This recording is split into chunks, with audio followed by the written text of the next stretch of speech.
So, no, Brooklyn, I'm sorry, it's Brownsville Think Tank Matters. sorry, Drum is just Brownsville easier to say. think tank matters. I'm so sorry. Yes, it is. Okay. Alrighty. So, being that Nancy has to leave shortly, we will commence the meeting at this time with Miss Nancy Lulu from the DA's office. So, Nancy, Good you evening, can Florencia. It's good to see you. Good evening, get. everyone. It's good to be here. Thank you for having me. Um, so just, this evening I will be giving an overview of what is the DA's office and speak about a few youth programs and initiatives and important Brooklyn DA's office services. And at the end, I will share important phone numbers to our office. So I just want to start off by talking about community crime, safety issues, and what is the DA's office. So the Brooklyn DA's office has an unwavering commitment to keeping Brooklyn safe and strengthening community trust by ensuring fairness and equal justice for all. The office employs more than 1,000 employees and is one of the largest of its kind in the nation. The work of the office is divided amongst various bureaus, divisions, units, staffed by attorneys, investigators, paralegals, and other specialized professionals. Um, the Kings County District Attorney's Office works closely with the NYPD and other law enforcement partners to protect the Brooklyn communities. These include a multiple of quality of life issues that impact our neighborhoods and the city at large. So the district attorney is specially focused on prosecuting crimes committed by violent offenders to promote fair justice. The DA's office, in some cases, will not prosecute some misdemeanor offense on a case by case. And instead use resources to focus on alternative crime prevention measures and sources of drivers of crime. The Brooklyn DA's office aggressively prosecute a variety of fraud. Chief among those are cases of real estate fraud that uses fraudulent deeds and other illegal real estate transactions. DA Gonzalez and the team of ADAs are committed to working with engaging with the Brooklyn community by partnering with community-based leaders, including clergy, community-based organizations, and serve residents of Brooklyn. So I just also want to speak about the Brooklyn DA's trial zone. So this is an internal map that we use here at the DA's office. So Brooklyn is divided into 23 police precincts, each with its own commander and community precinct council to better serve those diverse communities. The Brooklyn DA's office is divided into 5 trial zones. Each zone encompass 4 or 5 police precincts within specific geographic areas, and they are designated by color code here at the DA's office. So we have the red, blue, gray, green, and orange. This approach enhances communication between bureau chiefs, precinct commanders, and commanding leaders, thereby abiding the law, enforcement, and establishing properties for reducing crime activities. Let me see if I could share the map. Let me see if it allows me to. Um,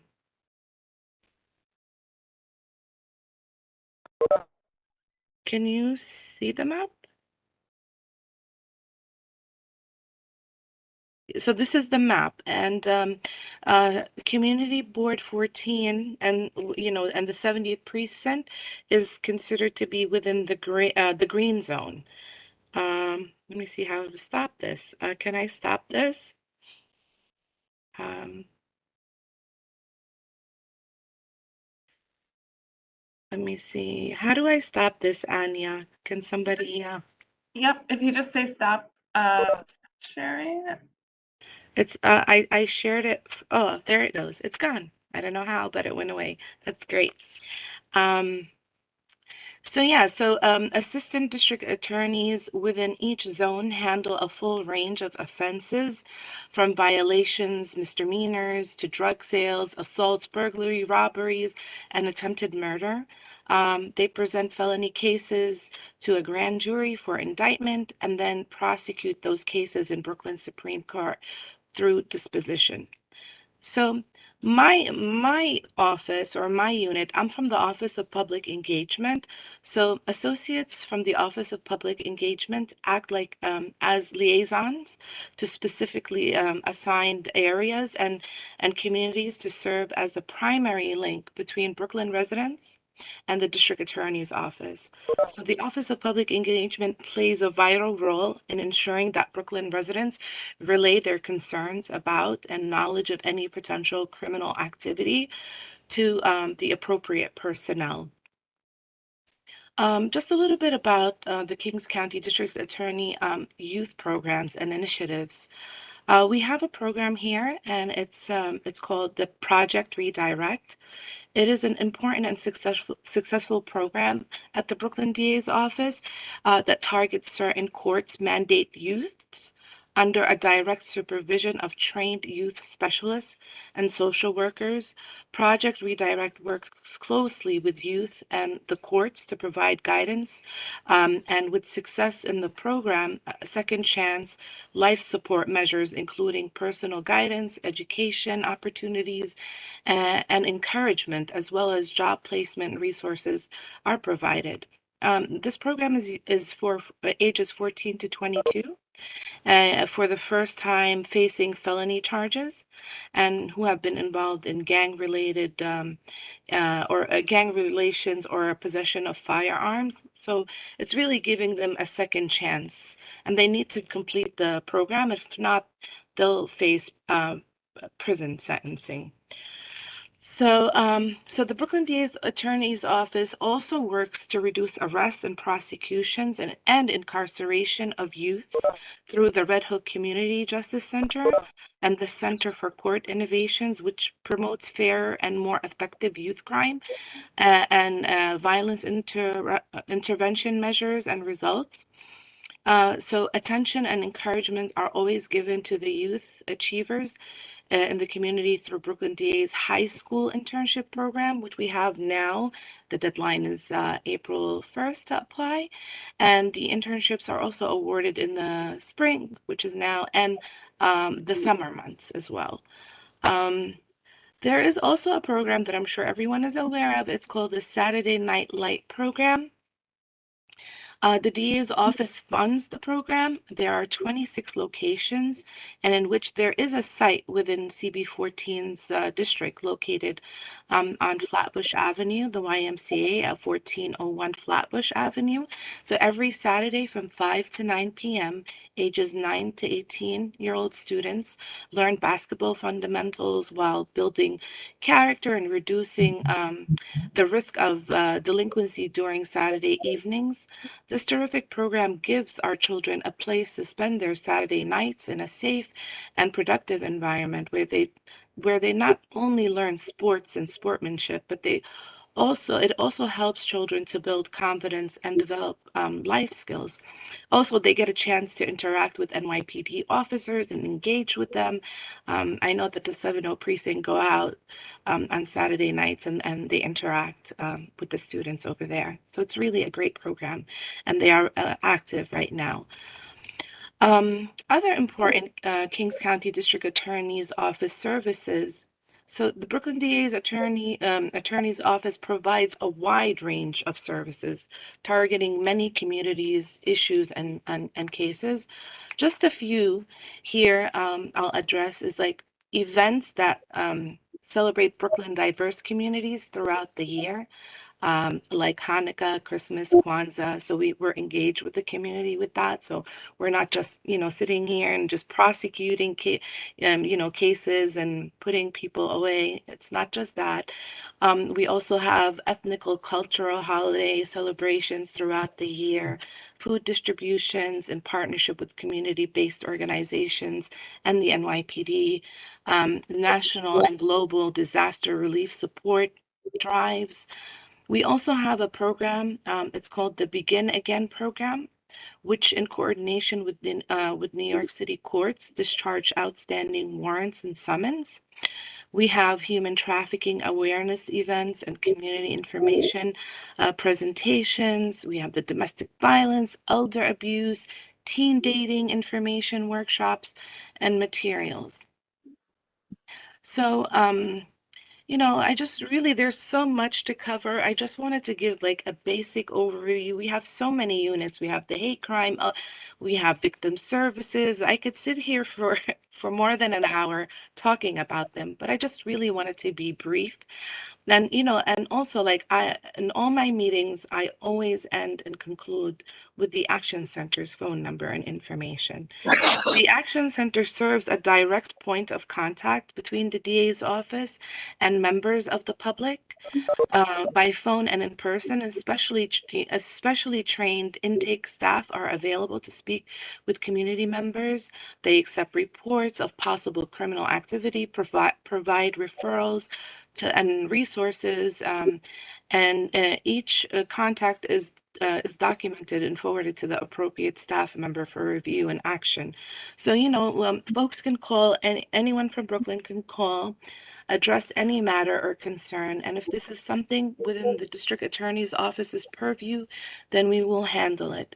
And if it's something that we don't handle directly, then we will put in a referral or a recommendation for folks to reach out to, and we try to help with any situation that occurs. Um, and I would like to end with giving out, the Brooklyn DA's website. It's very useful. It's not, people usually get on just to look for a job or something like that, but really it has all our resources. It has all our units, divisions, bureaus. What do we do?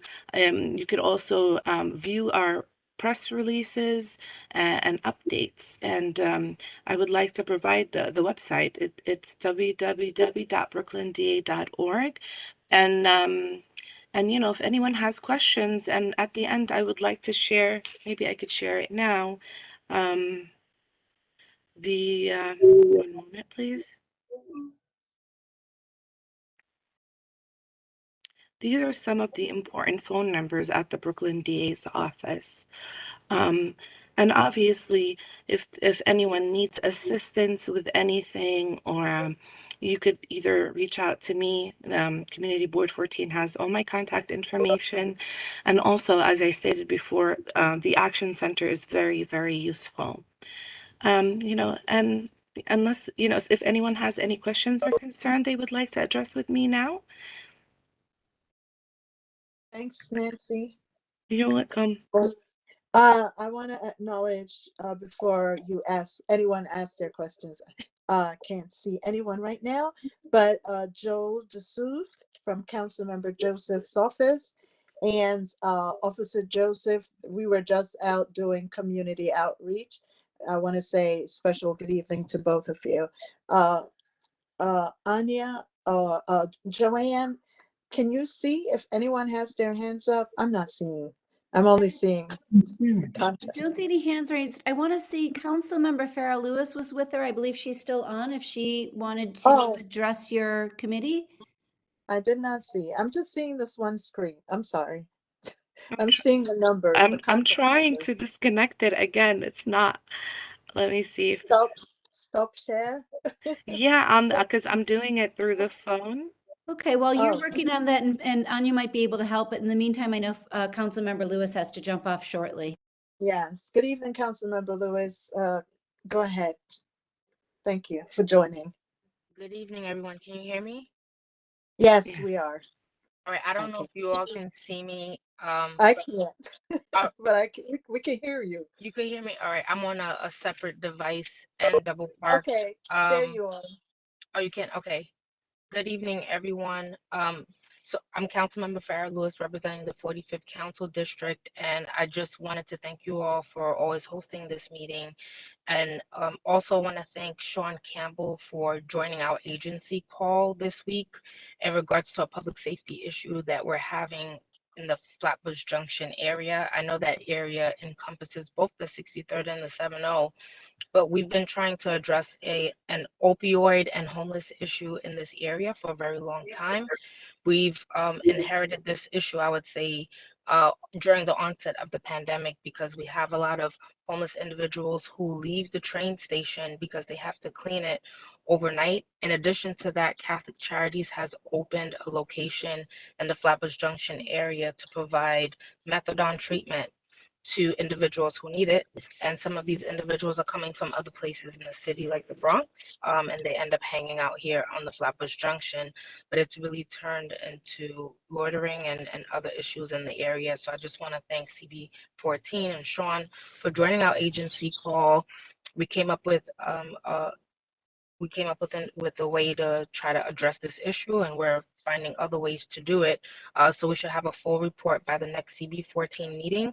I'm very happy to see the DA's office on today, because our office, and through my advocacy with former Mayor de Blasio, we were able to get the Saturday Night Lights program implemented in District 45 for the first time. We've never had it before up until fiscal year 22. So we have it at the Flatbush YMCA. We also have it at PS 109 and CB 17. The program is going very well, and I hope I could share more information about that you all can share with young people in your community. It's a great way for them to get civically engaged, to work out and hang out.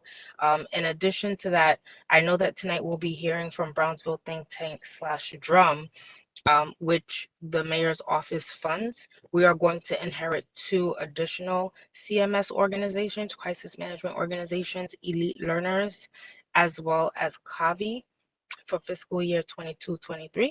I know that they're not going to be on tonight, but wanted you all to know that I advocated for Drum to be in the district to help us with public safety issues we're having in the 70, and that we will be inheriting 2 additional ones that we will be sharing with our new Councilmember Rita Joseph, in the 70, but in the CB14 confines. So I look forward to you all meeting those 2 additional organizations, and for us to collaboratively work together to address public safety issues in the community. Thank you for the time and opportunity, and I will yield back to either to Joanne Brown or to Florencia. Thank you so much. Thank you very much, Councilmember, and I'm glad to know of the work that you're doing. We appreciate your diligence. Thank you. And co-chairs, Changa Jada and Treff, we've also been joined by Councilmember Rita Joseph, if you want to, if she wants to address the assembly before we move on to our next agenda item. Yes. Councilmember Joseph? Hi, good evening, everyone. Thank you so much. Thank you, Councilmember Lewis, for your leadership on the public safety. We look forward to partnering up with you, our office, and all of the other stakeholders on the ground to make sure that we're keeping our community safe. Thank you for all that you've done on your end. And we look forward to the partnership, always working in collaboration and partnership with each and every one of you. Thank you so much for always having me on. Thank you. Okay. So with that being said, is Al on, Joanne? Sean, is Al there? Oh, okay. We have 2 Cyrus Smiths. One of them might actually be Al Matthew, but Cyrus Smith and Al, are you both there? Sean, before they speak, if I may, I just really want to thank you guys for having me here. And like Councilwoman Rita Joseph and Councilwoman Farah Lewis stated, we're always looking to partner with everyone. Thank you, Councilman Lewis and Joseph, for everything that you do. We appreciate that. Community Board 14, I always say this, you're one of my favorite community boards. I thank you for always, doing the great work out there. And also the 70 Precinct, Officer Joseph, Officer Mosley, you guys are great. You're out there engaging with the community and doing the best you can. So if there's no any other questions, I have another meeting to jump on at 7 o'clock. And one quick thing before you leave, Nancy, I want to Yes. thank you, as well as Councilmember Joseph, who is on here, for the last outreach we did on Regent's Place, for joining us. out there. So thank you very much. Thank you, Florencia, for putting that together, you know, and we're always here if you need us, if you need literature or to partner with us. We're just a phone call away. Thank you. Thank No you. problem. And Excellent. also, we do have a Women History Month event coming up the 28th, this Monday. So I shared it with everyone. And if anyone needs the flyer, I'm happy to share. Please RSVP with us, and we look forward to seeing you there. Thank you. Okay. Thanks Thank for you. everything, Nancy. You're the Thank best. you. Thank you. Good night, everyone. Thanks. Good night. Right, Nancy. Okay. Welcome, Abe. Okay. Al, are you ready? Oh,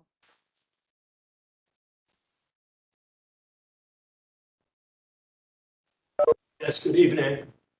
good evening. How's everyone? Very well, thanks. Yes, my name is Al Matthew. I'm the CEO, founder of Brownsville Think Tank Matters /Dro. 501c3 organization started out in the Brownsville section of Brooklyn. Started out working with youth, doing public speaking. An organization derived from a professor by the name of Professor Alison, works John Jay College. He's a professor there. And how me and him collaborated and met was through the director that worked in the Brownsville Recreation Center. He was doing some work with some elderly people, I think 2 or 3 days out of the week, when he was trying to keep their faculties together, reading the New York Times, going through articles and current events. And he wanted to do something a little different in the community. And the director of the Brownsville Recreation Center told him to go around the corner where my barbershop is located. And he explained to him that it'd probably be best to go speak to me, and maybe he can get a little more insight on how the community is functioning. And when he came into my barbershop, he wanted to talk about meeting people that was coming home from prison. In that conversation, I shared with him that that's not something that I was concerned with.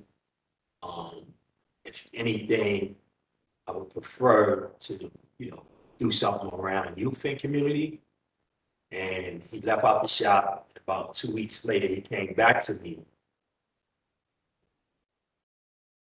and started discussing again. He said he gave it some thought and he would like to teach kids public speaking. So myself reached out to a few friends of mine in community, and we decided to have a meeting with him. And sat down with him, and he explained his idea, what he wanted to do in the community. And from there, got some youth, set up a time frame twice a week, public speaking with him. And we would assist him while he would teach the class to the youth and community. The ages ranging from like 14 to maybe 18-year-olds. Through the success of that, do have a PowerPoint slide. That's what I was trying to set up, but having some difficulties. I don't know if we'll be able to set it up on Cyrus' laptop.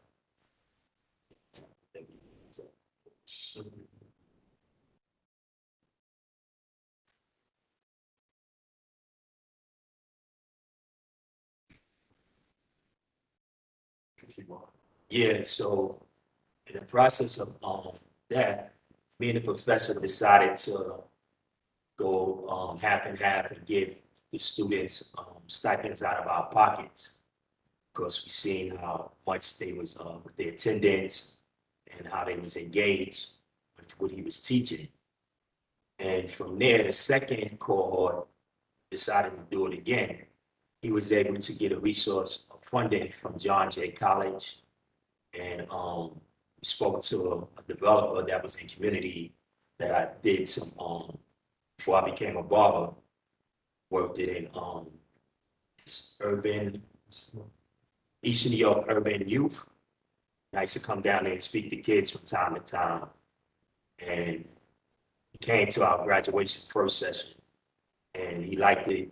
He liked what he had seen, and he decided to put funding behind it. And we started giving the kids, little additional funding, and that's how the organization came about. The thought of it. Also, I seen in the community some of the things that was changing, the gang culture, and this was in 2014. Like seeing an uptake with a lot of gang initiation from different young individuals coming in my barbershop, and seeing how a lot of the youth was being forced to join gangs, and their parents would have discussions with me, and I would have a lot of discussions with some of the youth in the community, and ask them the reason why they was joining gangs, and feedback that I was getting. It made me start thinking to get more involved in the community, and started, when it got the documents to make an organization, came up with the name Brownsville Think Tank Matters, and started pursuing that. In the process of doing that work in community, when Brownsville Justice Center came in, CCI, when they came into Brownsville after the Red Hook, I was familiar with the Red Hook courts, and when they came into the community, was introduced to Broderick, James Broderick, and I would come over, and also he would ask me to come speak to you, and I would go over there from time to time. And when we started doing the public speaking, he would give us space to use the computers with the youth that we were working with. So we've been collaborating with them from that time forward. We started doing work with CCA, Center for Court Alternatives. We started doing workshops with them. Came across an individual that I met through a rally one time. And, he introduced me to this nonviolent project where they work with out of some books. And the books that they work from is called Schools for Peace, Sports for Peace. They put this organization together based behind John Lennon, the singer for the Beatles, being assassinated. And they have a symbol of a knotted gun. And that knotted gun symbol is right in front of the UN in Manhattan. They have a statue of it. We started collaborating with them, went through some training how to use the books. And our staff started doing that particular work. And the old Spofford Crossroads here in Brooklyn, we would go inside and use that school for school-based book inside the facility and engage with youth and try to get a sense of value of, what got them there at that particular age. And also we work with Good Shepherd's organization. We go in and we would do workshops with them, with youth, and they have a program called AIM. And with that program, the age range was from 8 to 16-year-olds. I was shocked to see an 8-year-old in the room on probation and facilitating to them. So that was very shocking to me to see an 8-year-old, several of them coming in there, and they're actually on probation. I started working with them, facilitating, getting to know their parents. And from there, Good Shepherds offered the organization with a contract with us to do a workshop, which is called Rebound. And that is the Barclays Center, basketball arena, or the event center up there on Atlantic Avenue. They sponsor that program. We come in and facilitate where we work with youth from the ages of 16 to 23-year-olds.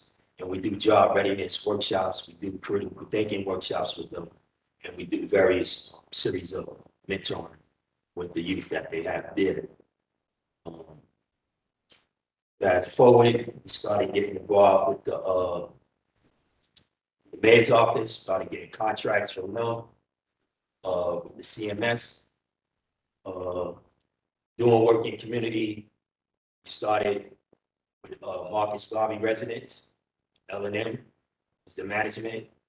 And they started asking us, can we come over and speak with some of the youth that was over there that's hanging out, the loud noise, the music, the dice playing, the hanging out, the drinking. We started doing work over there. They gave us a contract with the mayor's office, partnered with it, with them. And from there, they asked us would we be able to do more work around the community. You know, the mayor's office was a CMS crisis management system. We started doing more work in Brownsville, in the Brownsville area through the CMS initiative. And from that, we had got a call from HAC, the Haitian American Coalition. And this was in 2019. We were familiar with Sam, because Sam and a couple other gentlemen that he works with, they was doing some things for homeless people. And they asked me, would I be able to cut hair for some of my barbers, cut some homeless people here for free. And this was around Dr. Martin Luther King's birthday. I think it was in 2018 or the beginning of, I think I did it twice, 2018, 2019, when I came across and met Sam, and went to the places and cut hair for free. And from that relationship, he asked would we be in 2019, would we be willing to partner with him in the Haitian American Coalition to do some violence prevention work in Flatbush. We told him, you know, sure, we wouldn't be, you know, we don't see a problem with that. We can help out with that. COVID happened 2020. We never got an opportunity to do that. In 2021, around April, we had got a call from the mayor's office, and they offered the Cure Violence model to us and said, would we be willing to come to Flatbush with the Cure Violence initiative and do some work in Flatbush.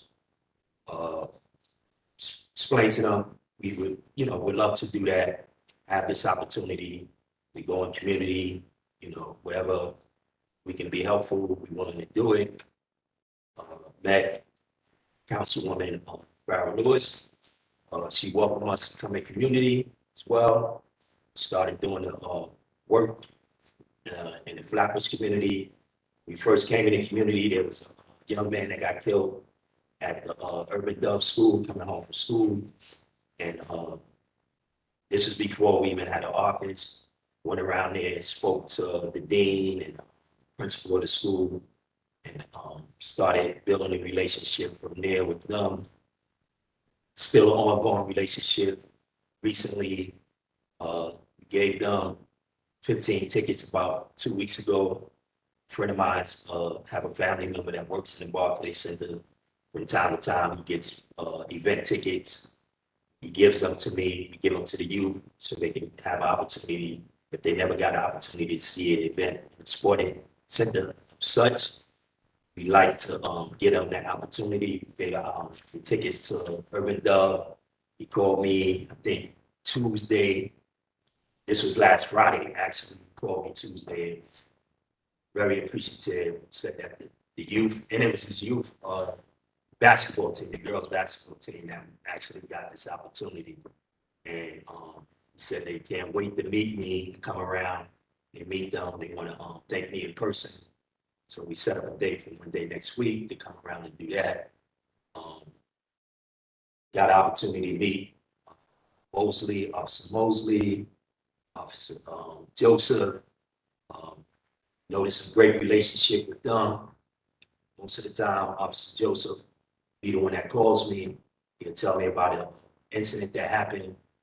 He'll urgently get on top of it. He named several hotspots, region. Right now, we plan to pay close attention to that block. We have what we call violence interrupters, outreach workers, canvas throughout the community. Be over on Ocean and 18th, Ocean and 21st.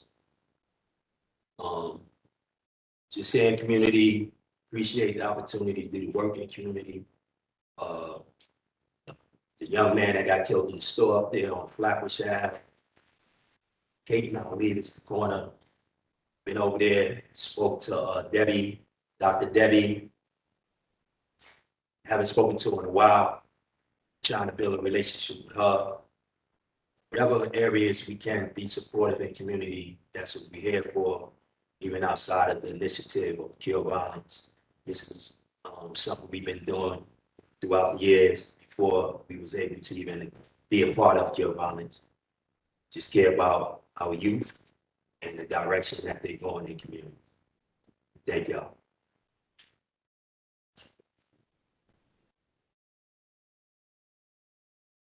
Thanks. Are you finished? Yes. Okay, thank you very much, Al. Couple of things. I couldn't hear too clearly, but who was the person who came into your barber shop that started this whole Yeah, he gave the initiative to come in community. I normally was doing these things behind a chair, speaking Oh, to various people, but just from him, his name is Professor Greg Donaldson. He's a professor at John Jay College. He also wrote a book called The Bill. And just from meeting him and just seeing the dynamics that things was happening in the community from a different lens, it brought me more into this work. okay. So, question. So, since you've been in the Flatbush area, I know, we've had a number of incidents, but how effective do you believe that the violent interrupters, the methods that you use, do they yield? How do you see it working in our community? Yes, we have been engaging, like 2 of our staff members at this present time is from the community. One of the gentlemen, he's Haitian descent, so he speaks Creole. Um, we have been effective in a lot of instances. We actually been keeping a close watch over here at the junction. The kids get out of school at the McDonald's. We noticed a change from that. A lot of the youth are really getting familiar with us. There has been various fights at Bigwood High School. We have been going over there and paying close attention to that. As I stated, with Cure Violence, you're restricted to a certain degree to just focus on your hot spots in other areas. But just for me, walking up and down Flatbush Avenue, going to stores and seeing a lot of elderly people moving about throughout the afternoon and the morning time, and seeing how a lot of the young individuals, it's just not being mindful or respectful and just walking and bumping into people and those type of things. I have addressed that like around, yes, November, when the incident over here on Nostrand and Glenwood, when 4 people were shot. I think it was like 10 o'clock or 9 o'clock in the morning. And that was like one of the major things that brought a lot of attention to me, that when I was going back and forth over there and I was trying to wait for Councilwoman Farrah Lewis to come to the area, one of her aides that works in her office I was in touch with said she was coming to the area that day. So I just said, let me stick around. And I was walking back and forth from the office to that area. And I would notice that there was a lot of elderly people moving around early in the morning. And I was like, we have to pay more attention to this corridor here too. And in the process of that, like in the afternoons, then, like I had mentioned, young people not moving out to the side and letting them get past with their wheelchairs or their walkers, people waiting for elderly people waiting at the bus stop, they just push past them. And I was like, nah, this is not right. And then, as they say, if you knew better, you'll do better. So I would engage in in conversations with a lot of young individuals when I go up by the McDonald's area in that little cut through right by the BBQs, and just engage conversations in teaching different methods to the violence interrupters that work with me and the outreach workers, because a lot of them was asking me, how do you approach them? You know, because when I be trying to get a conversation with them, it's like they'd be like, hey, what's up? And keep going. I say, compliment them on their coat, compliment them on their sneakers. I said, what's the name of those sneakers? Because a lot of these young individuals wear a lot of expensive sneakers now. So act like you don't know the name of the sneaker. Say a different name, and this way you'll get their attention. And that method has been working for them. Okay, thank you. Is there anyone, Sean, that has their hands up, or anyone has a question? I do. I have my hand up. I don't see anybody else, or I wouldn't jump in. But I want to thank Al for being here. And I snagged him for a lot of things today when we were confirming this meeting with the nonprofit roundtable coming up, and I think most importantly here, our youth conference coming up on April 27th. And so we look forward to continuing to work with you. And it was interesting to get the sort of more of the history and sort of like the extent of the network that brought you here. I wasn't expecting to hear John Lennon's name in this conversation. So, but my concern has been sort of in the early months of you being introduced to the community, and we have worked with elite learners before. They've been part of our youth conference in the past, and Mr. Broderick at CCI has presented to this committee before.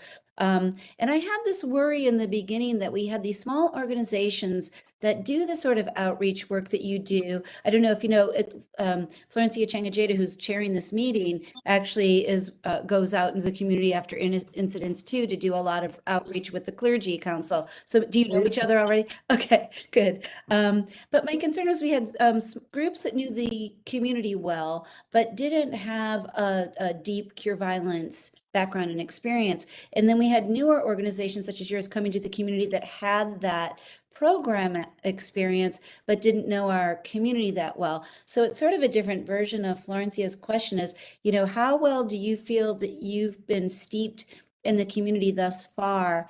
And are you feeling like you kind of know the lay of the land? And what can we do to be helpful to ensure that that engagement is broader and deeper as you need it to be? Well, as time been going on, I went to James Madison High School, so I was familiar with this community. Close enough. I was familiar with this community when I was a teenager. Here. I have a brother that one of my older brothers used to live in Vanderbilt Projects back in the 70s. So I was introduced to this community very well back, mid 70s, early 80s. They used to come in this community like late 80s, but in and out, because I have a few friends that I went to high school with. I used to come out here and hang out with from time to time. But it's a difference from doing this particular work and getting familiar with community from that. In my 50s, so you got to look at the age factor of introducing myself to young individuals in community. We have been building a relationship with a lot of store owners. And over here, more so myself with the store owners that's close to the office. A lot of them welcome the work that we are doing, appreciate that we're here. Ms. Florencia, I see her from time to time at different incidents that happen, unfortunate incidents. That's when I bump into her more often. So we are a face, as she can witness, and it's not just the violence interrupters that's putting boots on the ground. Even though I'm the CEO and founder, I believe the true leadership has to start at the top for them to understand what's need to be implemented, and that's what I try to provide and produce and show. And may I say something? His organization did give out book bags and books and pencils for the youth, for children when was this again, Al? It was last year. Was it in Yes, that was late August, maybe, September? yeah, just before school started. Yeah, just before school started. We partnered. Right around Regents, that area. Pastor Thornton graciously gave them, access to his parking lot, and the event was held there, and it was very successful. And over 200 book bags and books, erasers, pencils, and they had face painting, right, Al? Yes, And a bouncy house. They made it fun for the kids, and I must say to you that a lot of parents were truly grateful, truly grateful. So I want to thank you for doing that for our community.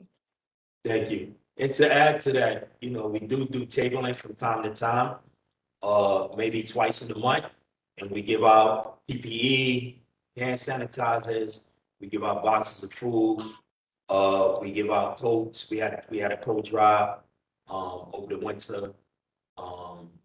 We do various different things, and this is to try to get engaged and connected to more so to the community, not just to the youth, but also to the parents and community. We do have a lot of parents that's coming in and out of our doors lately. That the word is getting out. If they have a kid that they're very concerned about, they have been bringing them in here, and we have been mentoring and talking and engaging with parents. Like I mentioned about the Midwood, that's how we knew it was the uptake in fights inside the school. One of the participants that go to the school, he actually, his parent called us. He had a fight in school about 2 weeks back, and she was fearful of his life because he was threatened, saying he was going to get shot. And one of our outreach supervisors went over to the school. She picked him up, brought him to the office. She called me. I was at our Brownsville office location. Told me the urgency of what was taking place. He was scared to leave even from our office to go home. So I told her I'd be there within the next hour. I was closing out in a meeting over here, and I would drive him home personally. This was about 2:00 in the afternoon when I did reach.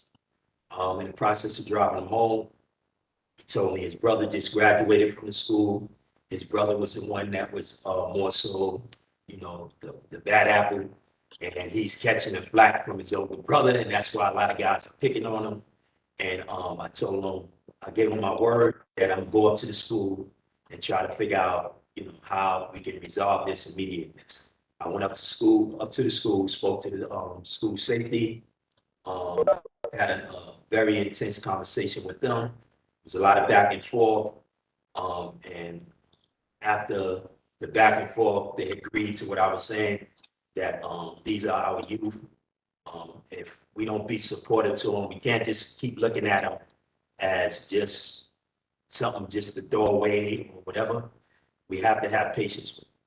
I understand that you deal with this all day, and this can be very intensive work to you, and you get frustrated. I understand that. But at the same time, if it was your kid, you would want somebody to be patient.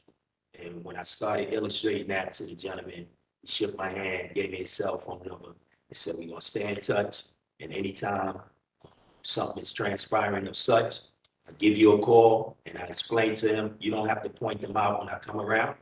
All you got to do is just say a couple, and I know what code to look for.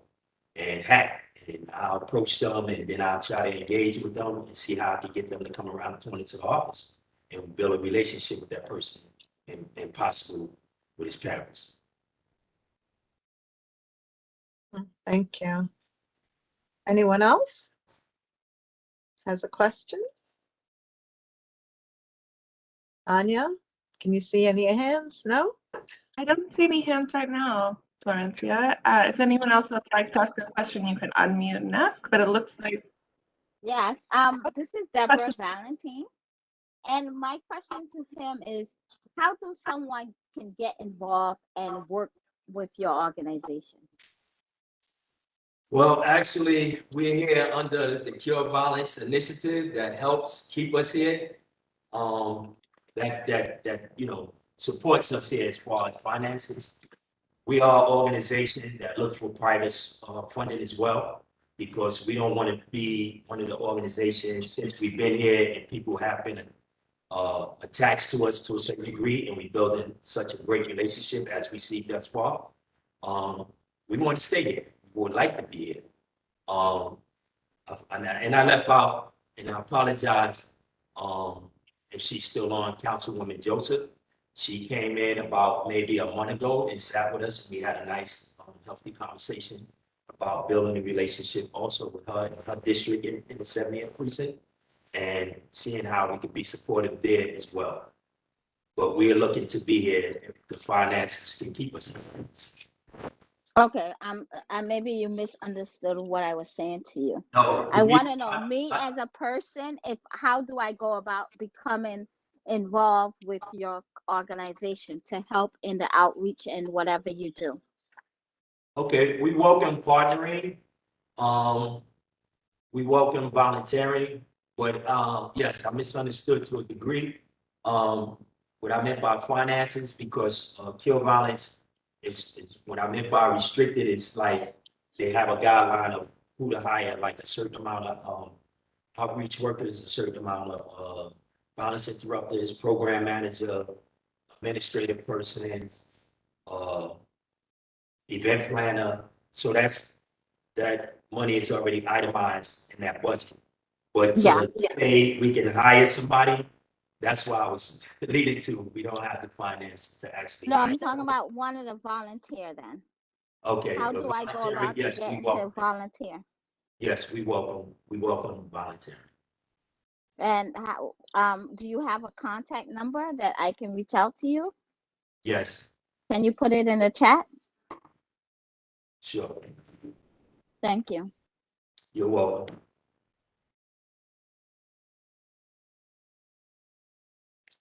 Wow. Is there anyone else? If anybody wants to follow up through the office, we can also make the connection. Okay, thanks, Sean. Of course. Thank you, Sean. So, Good night. Good night, everyone. I'm sorry, I might have missed, I know you work with the schools. What in particular do you do with the kids? I think I might have missed that. Yes, because I had a PowerPoint I was trying to follow, but somehow we had some malfunctions. What we do in a kill violence model as well, there's a school-based component and there's a therapeutic services component, which is the wraparound services. And with the school-based component, we are allocated to work with, or we are supposed to work with two particular schools. One of the schools is in Erasmus. We did go up to the school and begin a conversation with the dean there, and the other one is Merrill. Merrill is still trying to make contact with them so we can begin that relationship. And with that, what we do, we use three components. We use critical thinking, conflict resolution, and assertiveness. Those are the components that we use when we do the job readiness. What I shared with y'all, the contract work that we do with Good Shepherd's organization. We facilitate workshops, a series of workshops, and it's like 5 series of each one of those. 5 series of conflict resolution, critical thinking, and assertiveness. Thank you. And even with the job readiness program, besides behavior issues that someone may have with the critical thinking and conflict resolution and assertiveness, I found with the job readiness programs that various young individuals that's 18 and maybe 24-year-old that had experience at a particular time working somewhere, they couldn't take a manager speaking to them in a certain tone, and they would feed into it. And through those series of workshops that I have facilitated, I was able to bring some sense of value to them by doing an assertive aspect component of the workshop. Like if you have, for an example, if you have a supervisor that's, and I would use Home Depot because it's a large place to work in. So if you work in a plumbing department and you have a supervisor telling you to go to electrical, and your work detail for the day was to be in the plumbing department, and they tell you, I don't care who sends you over there, I want you to go over here. You know you're not going to be able to finish what you needed to do in the plumbing department. That's going to be an issue for that person that gave you that job detail for that day. So what I would illustrate to them is go ahead over to the electrical department, succeed to do the work over there. And then after that, find the person that gave you the job description for the day to be in plumbing and explain to them that this person is always coming to you and having you going in another place or area that you wasn't told to be at. And then you try to have that person and you sit down and work through that process, because this person is probably trying to get you agitated so you can get fired. And that method, you know, it helped a lot of young individuals get a better sense of value of how to handle situations of such. Okay. Have you, I know you're trying to reach out to the schools. Have you tried to reach out to like the Department of Education to see if they can facilitate or assist you in getting into the schools to actually be able to do the program on a large scale? Like, how many students do you have right now? How many students? Yeah, like how many kids do you work with right now? About 22 students, but we will welcome any assistance to get us into the school system. Okay. Okay, thank you. You're welcome.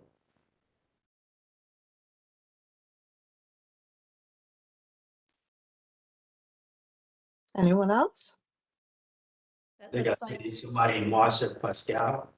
Yes, thank you very much for the opportunity. Good evening. I am a community member. This is my first time here, and I'm very pleased to be here and to see the level of commitment by the members and to hear the conversations around some of the issues that I'm concerned about. So thank you very much, for being so vibrant. I would like to share, I don't know if I can, about an experience I had here yesterday at the corner of Ocean and Woodruff. A young lady came out of U-Haul and tried to attack me. Actually, it was a very horrifying experience. I've never experienced anything like this living here in New York and right in my community where I live. I was returning home, and apparently, I don't know if they were playing a game to these two young ladies in the U-Haul truck. I had the right of way. I was trying to cross.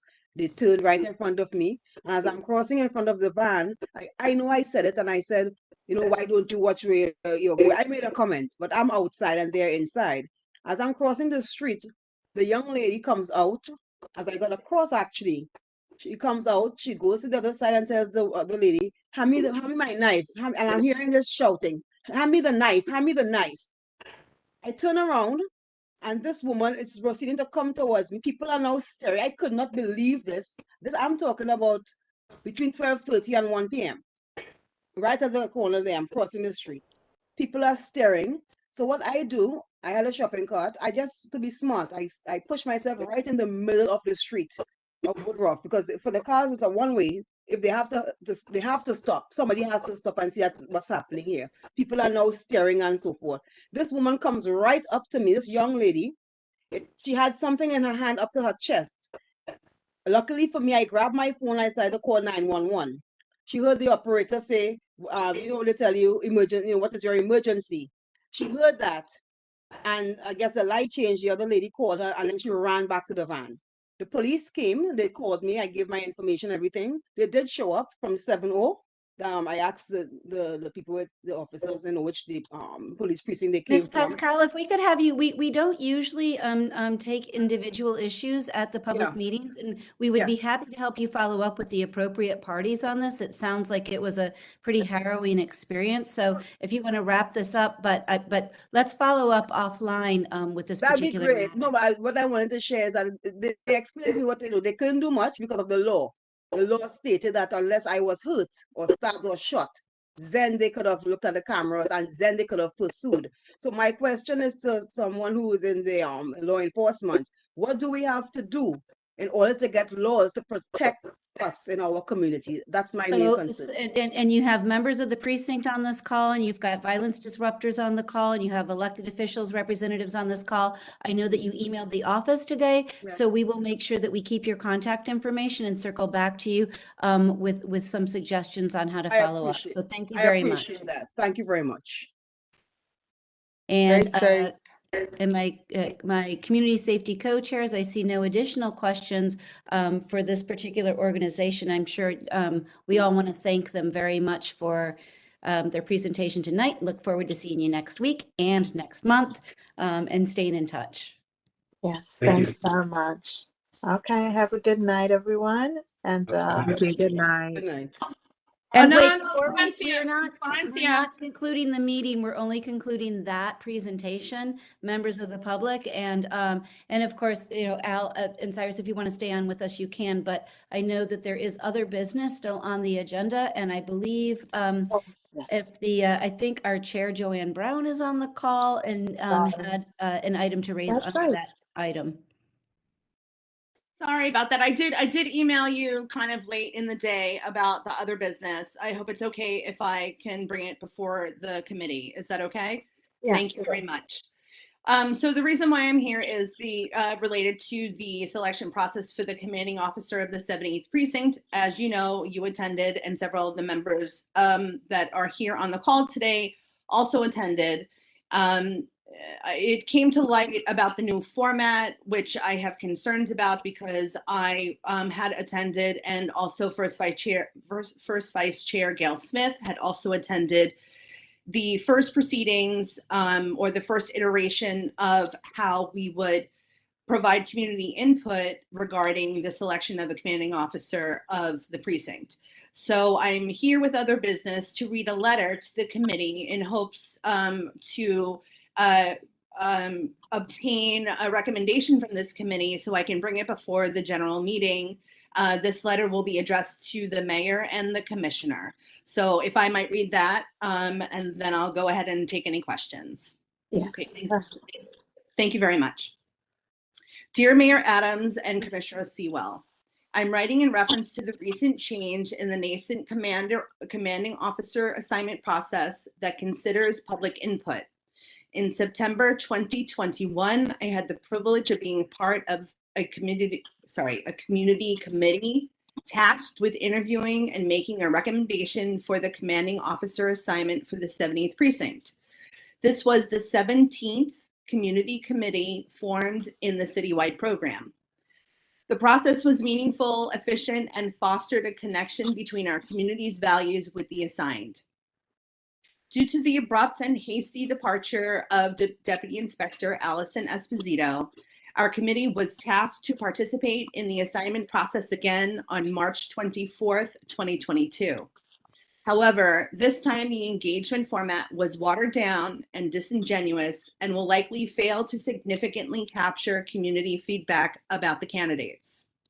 Let me offer a comparison between the previous experience and the most recent. Previously, 8 community members were selected, including 2 executives from Community Board 14, the president and vice president of the 70th Precinct Community Council, 2 residents, and 2 business owners of District 14. The interviews were conducted at One Police Plaza. Members of the community committee were able to ask 2 questions per candidate, whereas the most recent iteration of the interviews were open to the public with unlimited attendance and were held virtually via Zoom. Holding a public meeting where a candidate's professional background is shared does not conform to privacy standards.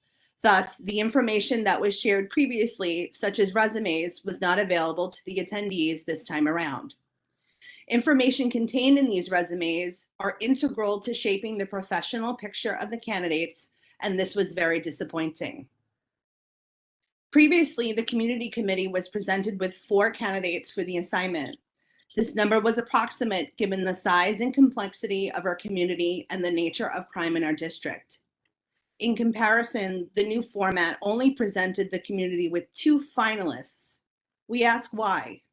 It appears that the format of the meeting on Zoom and the method of collecting feedback by QR code are limiting the number of candidates presented for community input, in this case by half.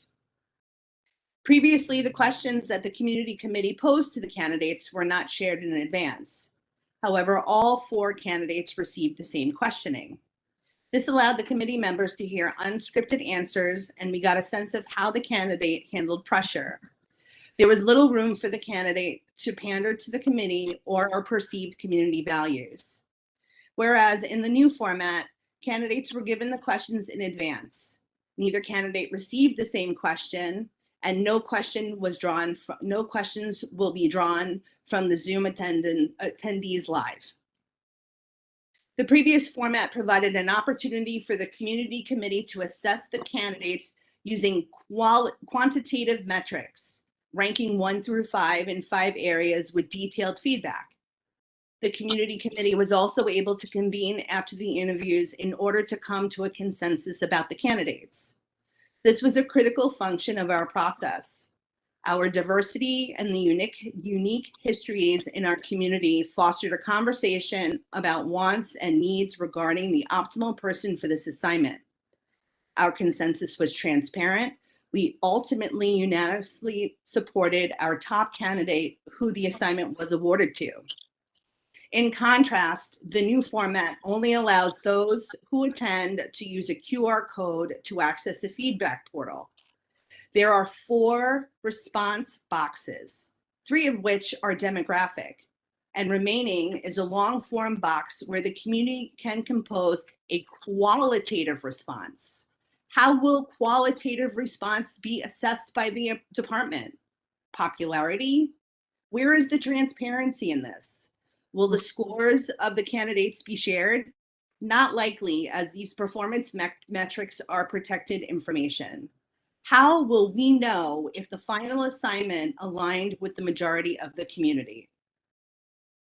The new format has become a meet and greet, not an interview. Given the controversy surrounding this community input policy when it was first introduced, and given that Community Board 14 took the proposal quite seriously and held a rare summertime committee of the whole meeting to consider the original proposal, and given that the board ultimately publicly registered support for the program, it is all the more concerning that the process has substantially changed with 0 public input about that change, resulting in a watered down community input process. It defies its own purpose of fostering closer community relations, police-community relations. I cannot express enough how deeply disappointed I am about the de-evolution of this process. Authentic community engagement has been dismantled. The process can only be described as performative at best. If you truly are seeking meaningful community engagement when selecting one of the most important positions in a community, then let's avoid a dog and pony show like the one our community just participated in. Respectfully, Joanne Brown. So that is the draft letter that I bring before this committee to discuss and to consider recommending approval so that I might bring this before the general board.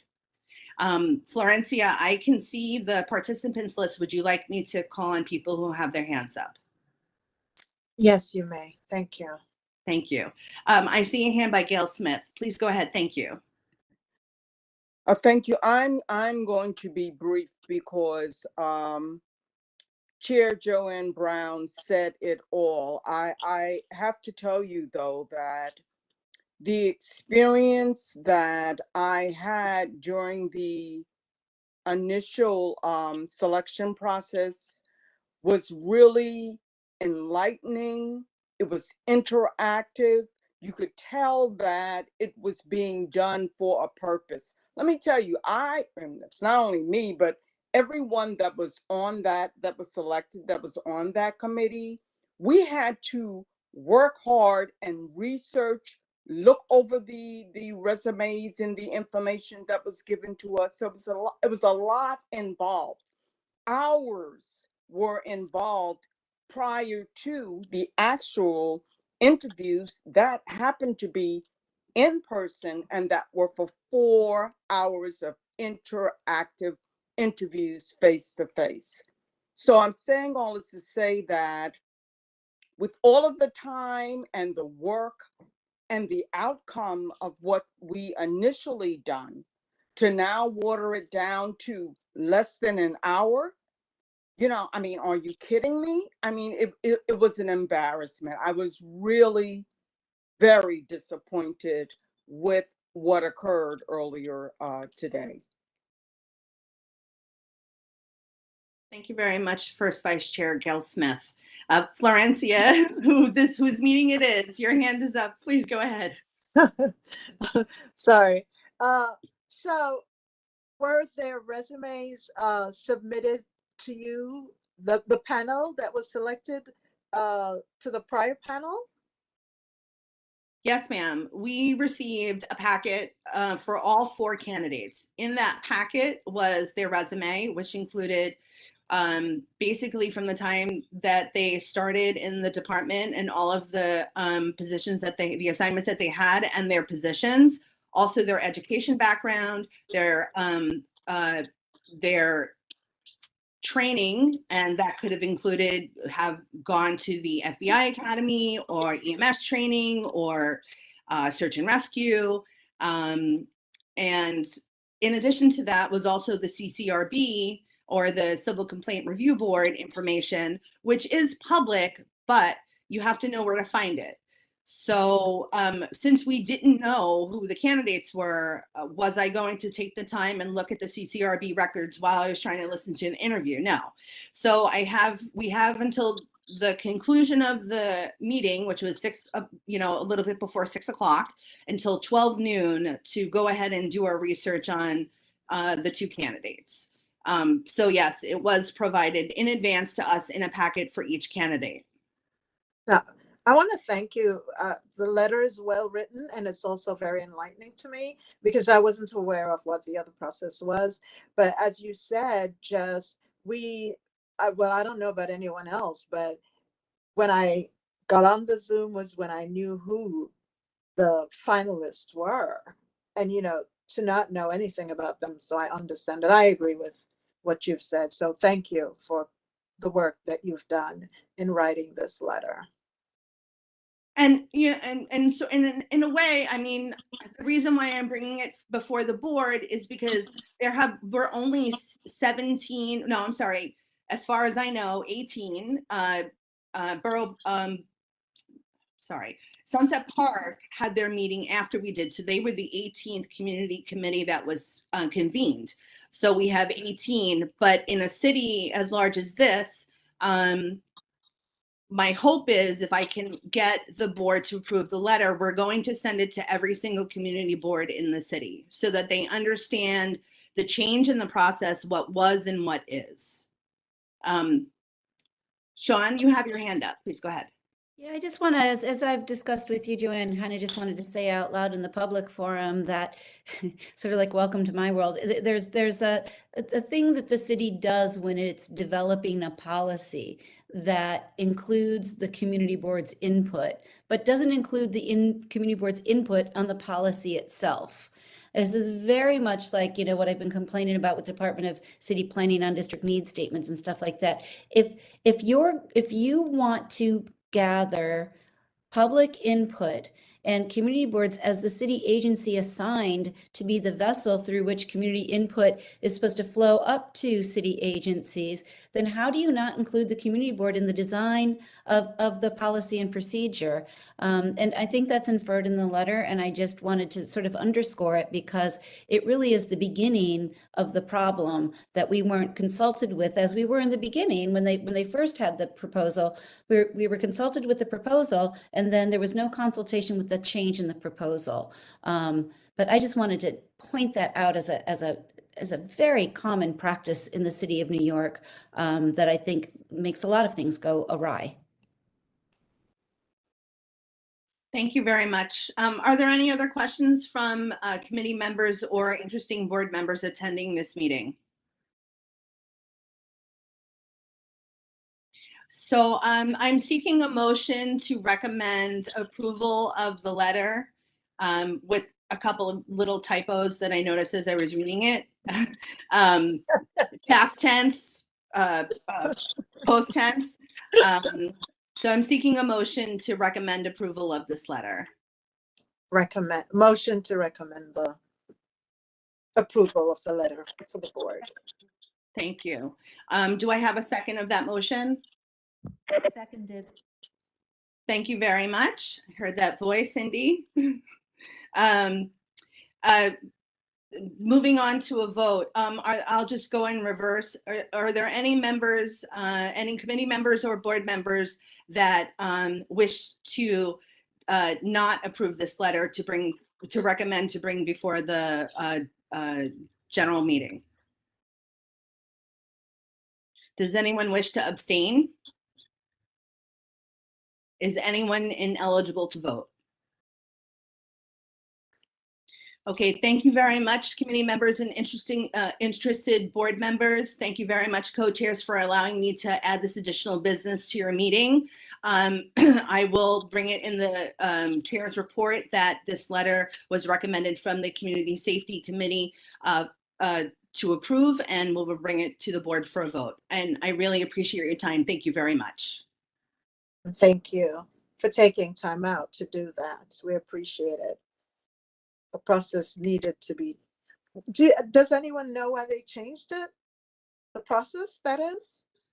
No, again, as there was no public input on the original design, no public input on the, as far as I could tell from my conversation with the member of the Chief's Department, was they felt it was cumbersome for the community. So that was the response that I got. But my other business is over. Thank you very much. Thank you. Sean, was there anything else that I missed? No, it looks like you have leeway to adjourn the meeting if you so wish. Does everyone agree that we can adjourn the meeting at this juncture? Motion to adjourn. Second. Well, with that being said, have a wonderful night, everyone. Thanks for coming, and we'll see you at the next meeting. Thanks Take all. care, Good everyone. night. Good Thank Be you. safe. Good Thank night, you, everyone. everyone. Okay. Good night, Officer Joseph.